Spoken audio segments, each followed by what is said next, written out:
Here's a solid mechanics question that first-year engineering students might encounter, and those are students who are doing either things like aerospace or mechanical engineering or ship science or civil engineering. And if you'd like to see anything similar to this on the channel, or if you have any suggestions for any topics related to maths or physics, let me know in the comments. So let's try to understand what to do here. We have a beam which is simply supported here, and then we have a roller support at B, and then the beam is acted upon by a point load as well as a distributed load.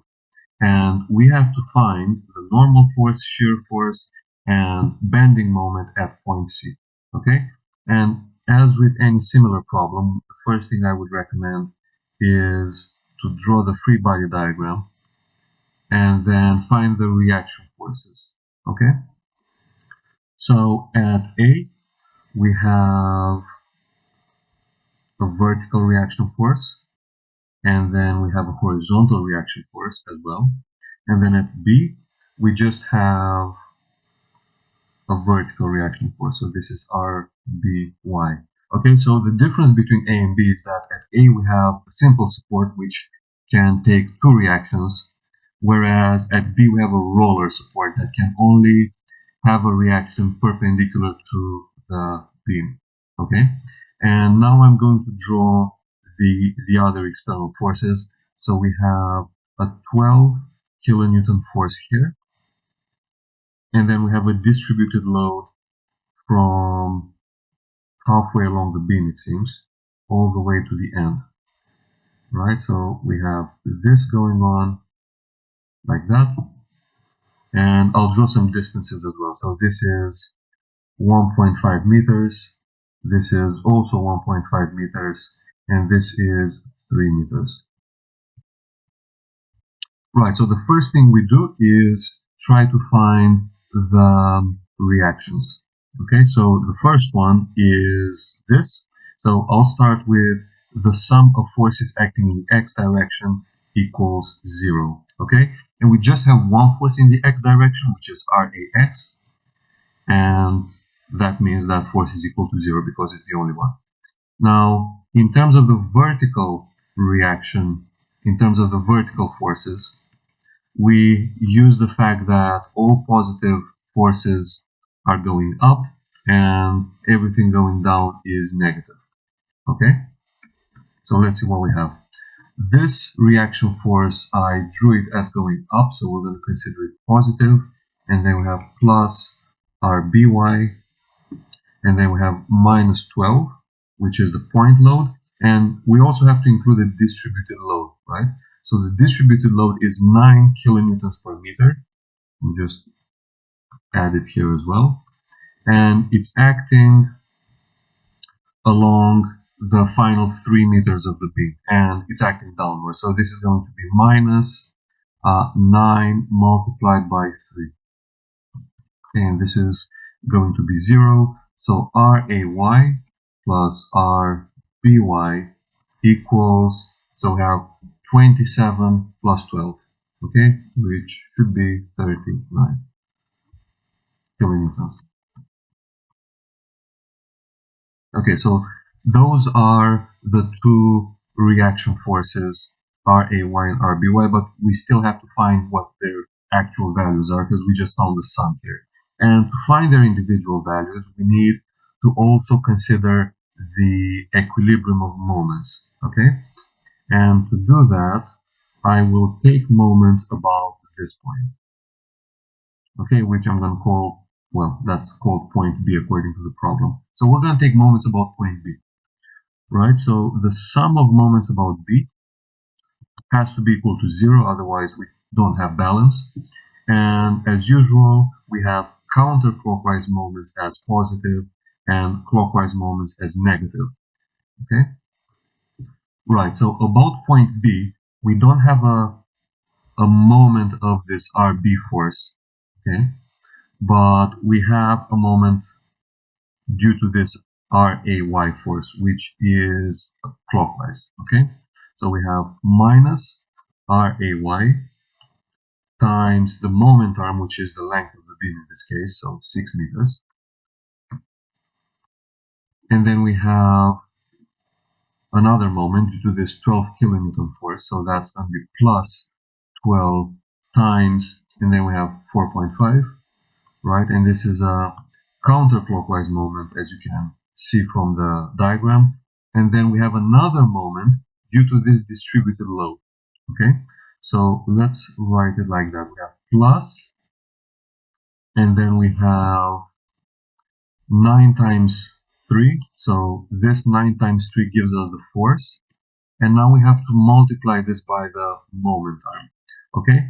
And the thing with uniformly distributed loads is that their acting point is, or the acting point of the resultant force is halfway along the span of the distributed load. So it's acting somewhere here, okay?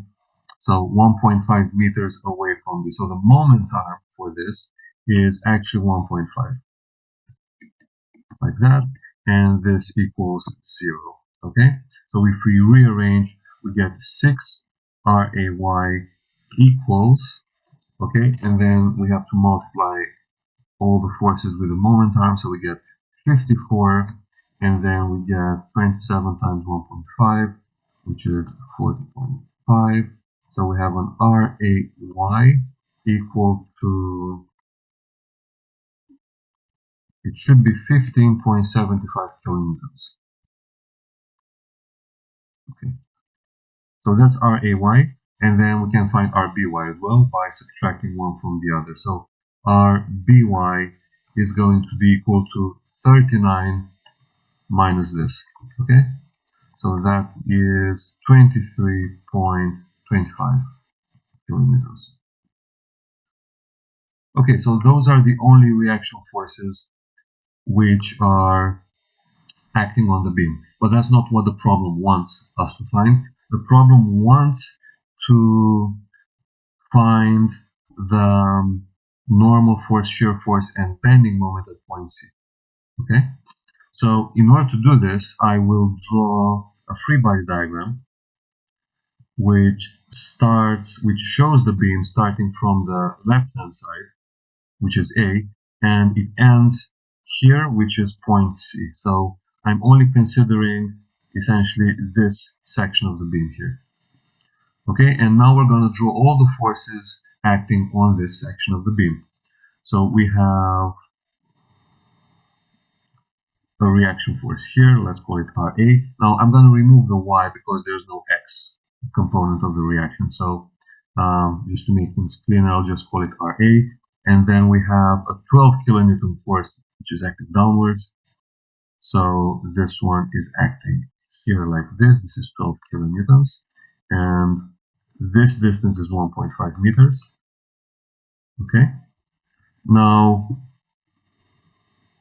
we have 3 more meters of beam, and then from around here to here, we have distributed load acting until point C.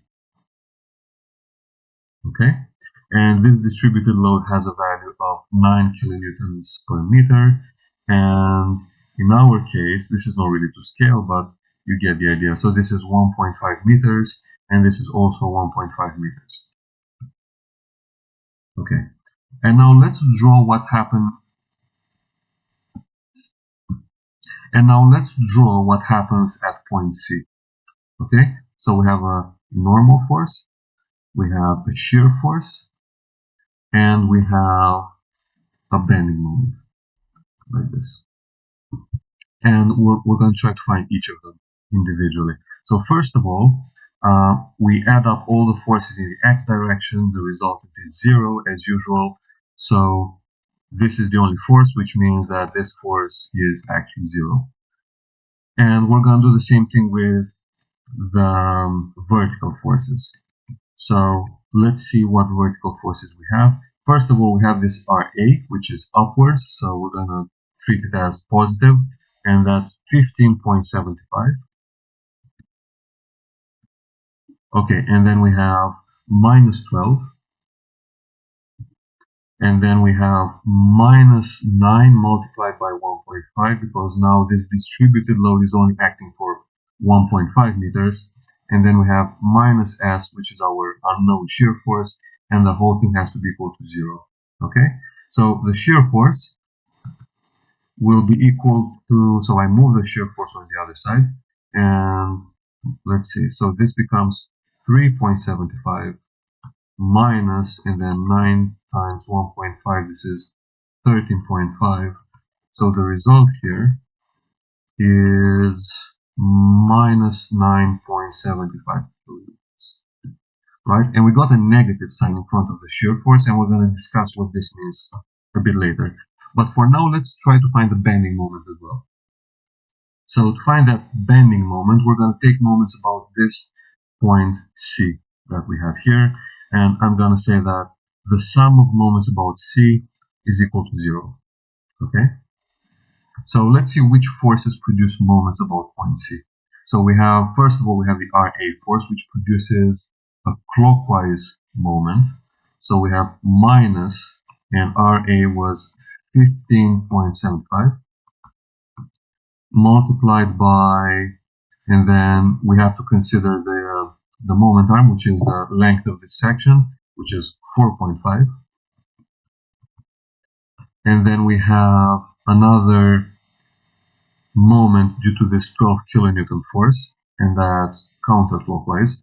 So we have plus 12 multiplied by the moment arm, which is 3 meters. Okay, and then we have another bending moment due to this. Okay, so that produces, let's write it here, that produces a counterclockwise moment, and the magnitude of the force is 9 times 1.5, and the moment arm, because the resultant force is acting at the halfway point, it means the moment arm is half of the 1.5, right? Which is 0.75. And of course, we also have to include this bending moment, which is counterclockwise according to the diagram, and the whole thing should be equal to 0. Okay? So let's rearrange to find what M is. So M is found by moving everything to the other side. So we have the first term as 70.875. Okay, and then we have minus 36. And then we have the final thing, which is 10.125. Okay, so the moment is therefore going to be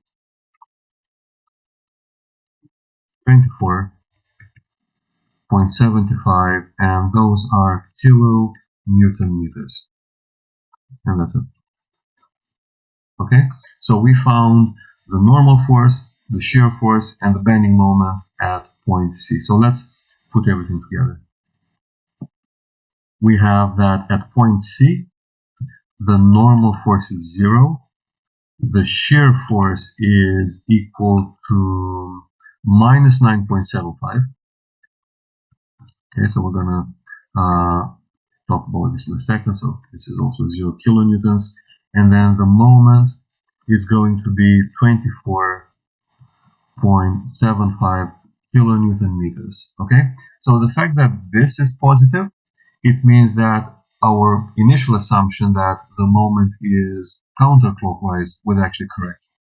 Whereas in this case, because the shear force turned up as negative, it means that our initial assumption that the shear force was acting downwards was not correct, which means that in reality, at point C, the shear force is acting upwards, right? And that's all there is to it. So I'm going to make a note here. So the true direction of the moment is indeed counterclockwise, and the true direction of the shear force is actually upwards, like this. And that's the end of the question.